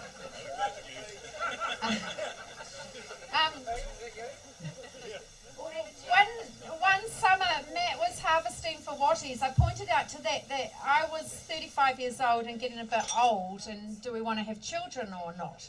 And I was always the one that induced the serious conversations around the house.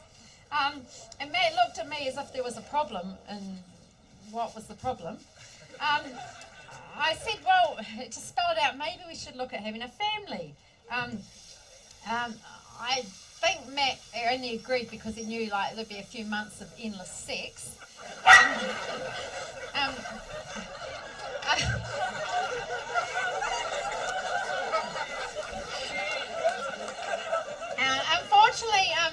Unfortunately for Matt, I got pregnant immediately.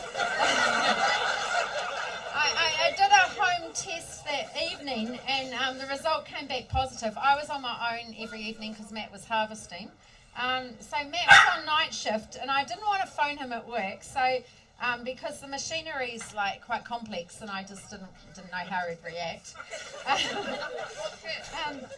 So he got home from work at 7 a.m. the next morning, and he went to the fridge and pulled out a beer, and I just thought, well, that's the opportune time to tell him.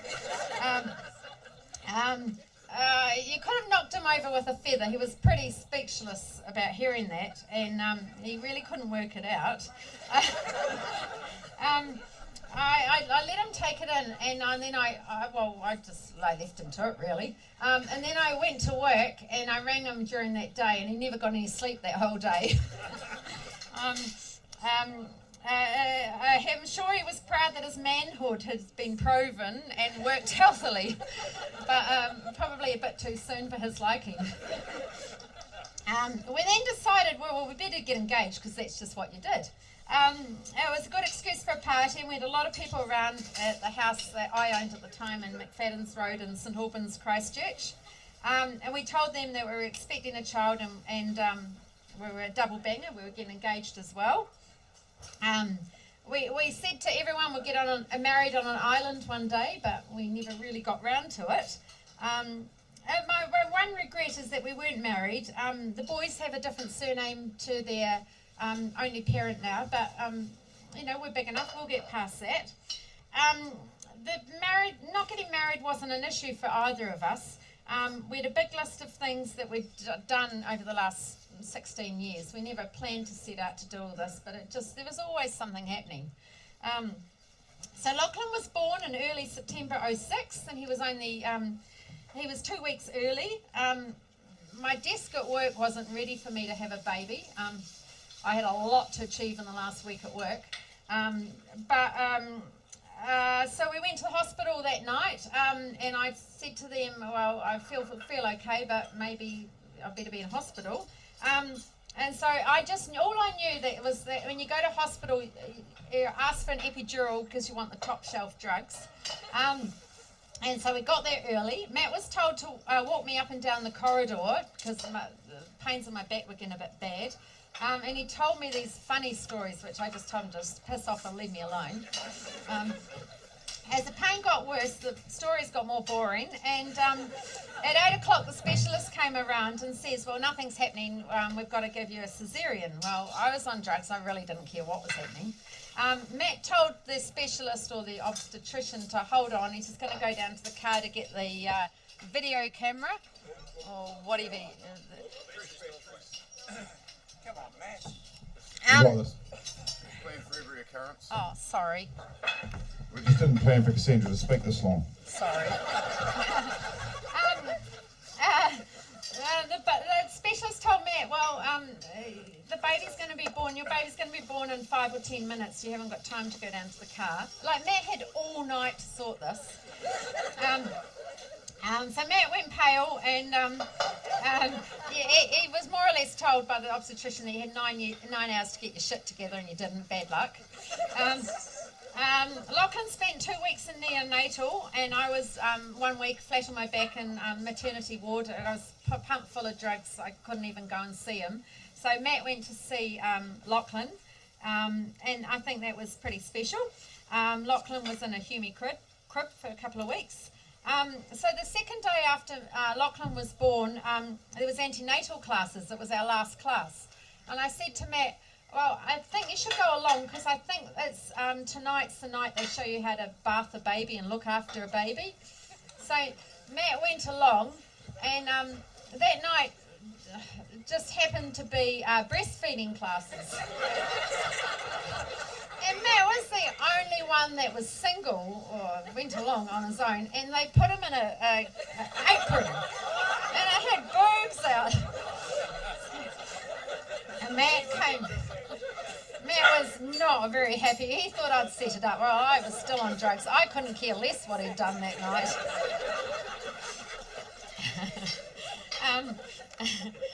So Matt travelled to and from Europe to harvest every year for his first few years that we were together.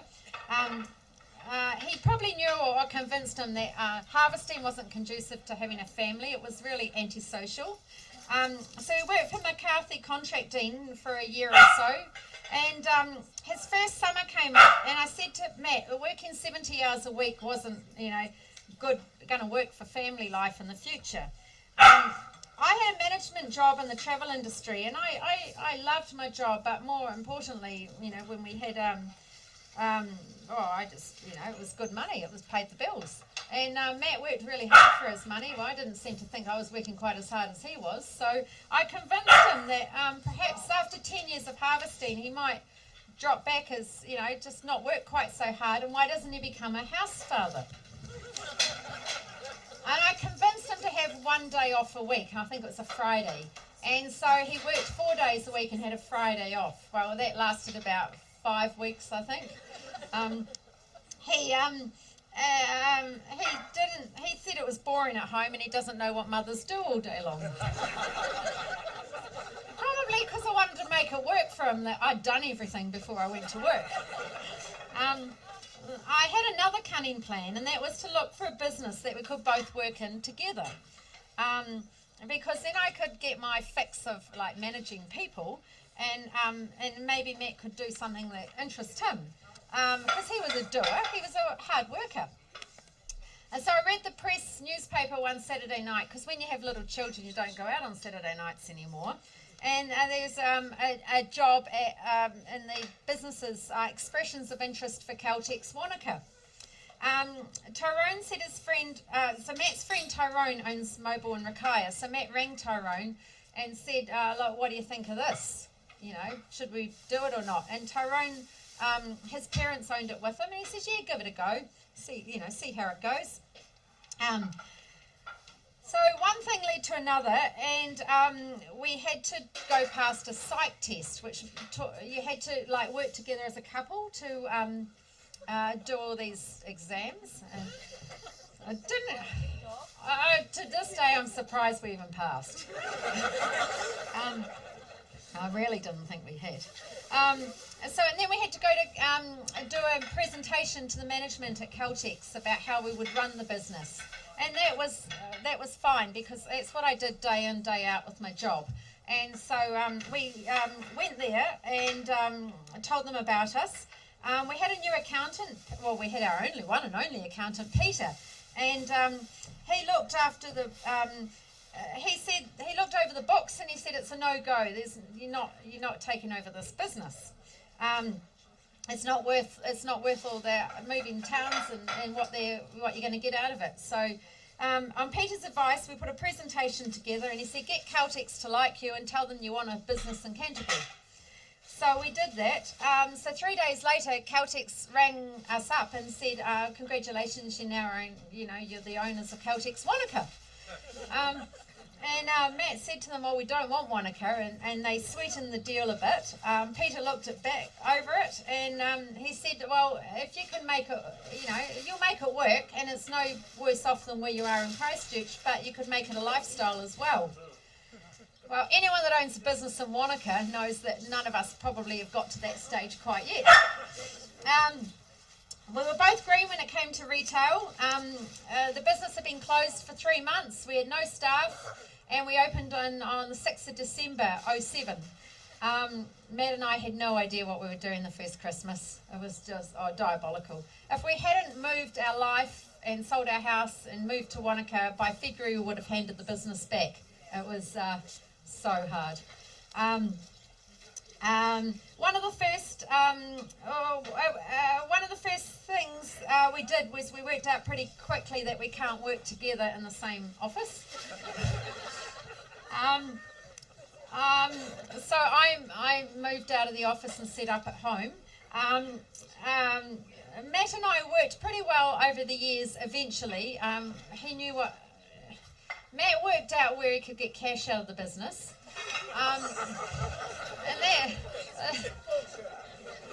that paid for his like relief later in the day when he met people like Eddie Crow or Ash for a drink after work, and that got him through some of his days.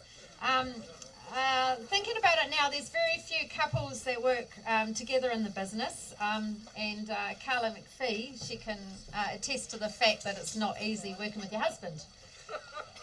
And that's why she doesn't. Matt loved to travel. Even before I met him, he had enjoyment for travel. And as far as I thought, it's like bingo, meeting a guy with enthusiasm for travel. I'd drop him off in America or Asia before he travelled on to Europe to work, and then I'd meet him on the way home. One year I asked him to go to the Vietnamese embassy in London and get a Vietnamese visa. Vietnam wasn't open up to tourism like it is as easily as it is now. We did a 17-day intrepid trip from the north to the south, and halfway through the trip, the tour guide asked us to put our hands up to confirm that everyone was going on to Cambodia, and everyone did that except Matt. And she looked at me and I nodded, and sure enough, Matt was coming to Cambodia too. Those that have travelled with Matt know that he's got a buggered thermostat, and there's a constant remark to me over the last many years was, we're not going back to fucking Asia again, are we? Matt didn't do heat very well. Matt never really knew too much about where we were going to travel to. It was just safer and easier for me not to tell him, and he never asked, so that was fine. He enjoyed it when we got there. An example was when Les and Susan convinced him to go on a cruise. I was up for a new experience and made it happen, booked it all. Matt was kicking and screaming as we got on the cruise ship, and by the end of it we couldn't get him off. We've been to Bermuda in the Caribbean on a super ship with the boys. We've gone through Asia on a 4-star cruise ship, and then a couple of years ago we went from Singapore to Dubai on a 5-star small ship cruising. And then we've even got a trip booked for next May, and Matt's got a berth with me in a cabin, and Les and Susan, and we're planning to go via Bermuda, Nova Scotia, Newfoundland, and into Canada. Matt loved his cruising. He particularly loved going to the bar in the afternoons when we got back on board. Cruising allowed him to tick off his non-desire to go to India.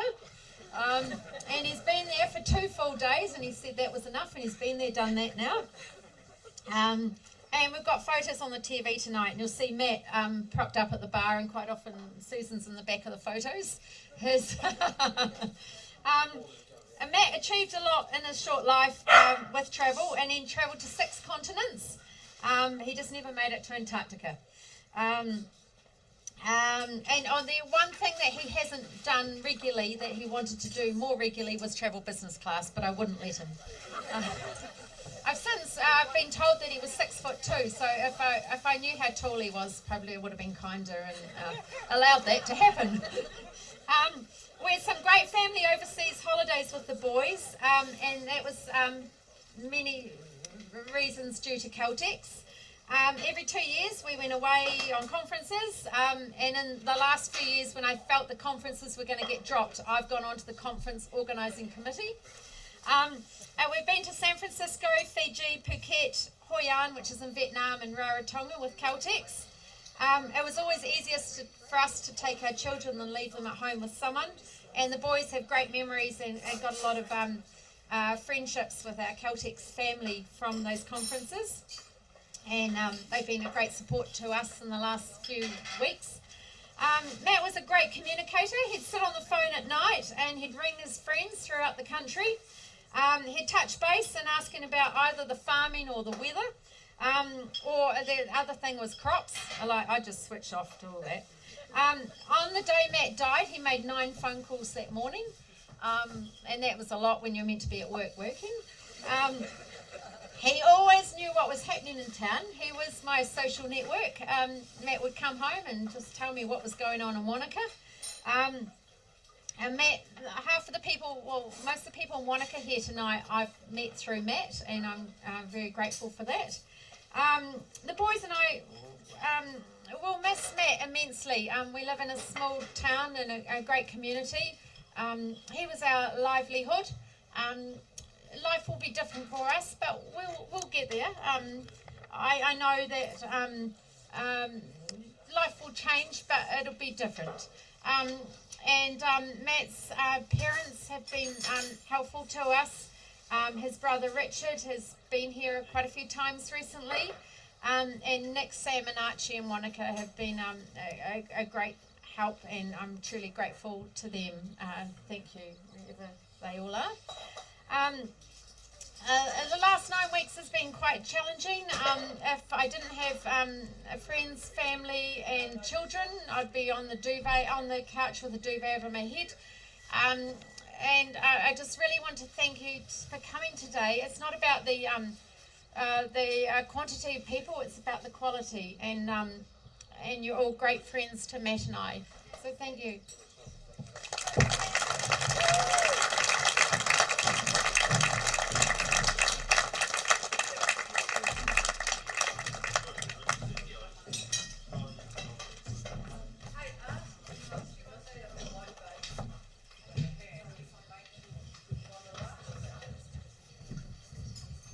Thank you, Kassandra, and well done. We know that's not easy for you. Bradley, I think we maybe missed Peter Morton here somewhere. Hopefully, on top of my printing. You might have to read off my iPhone. You got your glasses? Is that what you? Yeah, get one off. Kassandra did make 9 phone calls that morning, but they're all very short. Because the one that I got said, well, the bitch has really fucked us this time.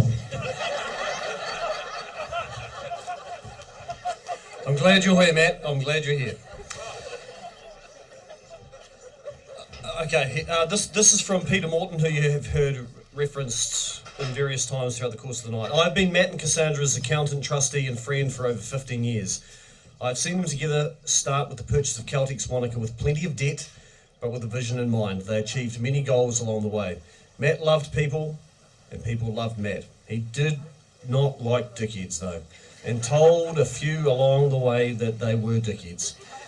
He worked every day in all facets of the business, making ice, doing shifts for those team members who were sick, serving customers, fixing car washes, fixing anything that needed fixing. He got a bit bored, so we decided to build a new wash station in Wanaka. We've had quite a few discussions on the amount of concrete that went into the build. I called it the Taj Mahal. But it was Matt's passion and drive that got it built up and running. Fishing and whiskey were 2 passions of mine, so we shared time doing both on my visits to Wanaka when we could. I miss Matt for just being Matt. I always knew what he wanted, because he always told me. Rest in peace. That's from Peter Morton. What else is on your phone, Matt? You don't get this way very often. So, I think we've made pretty good time, and we certainly appreciate everyone's attendance and attention, but before we do bring things to a close, is there anyone else that wants to grab the microphone quickly?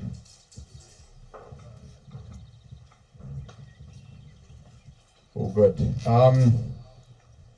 Kassandra, Matt did tell me that the only reason he went to that last night at Antenatal is he thought that everything gets celebrated with a drink.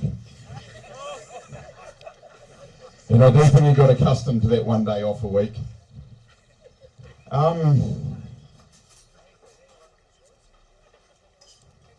Matt,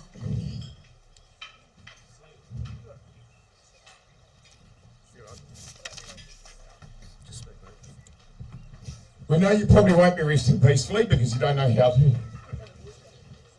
But whatever you're doing, may your slice be gone. May the air conditioning be on always. Hopefully turn left and let the seat lie flat.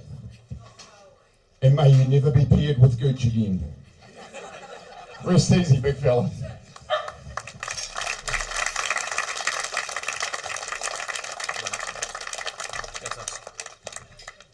Enjoy the evening.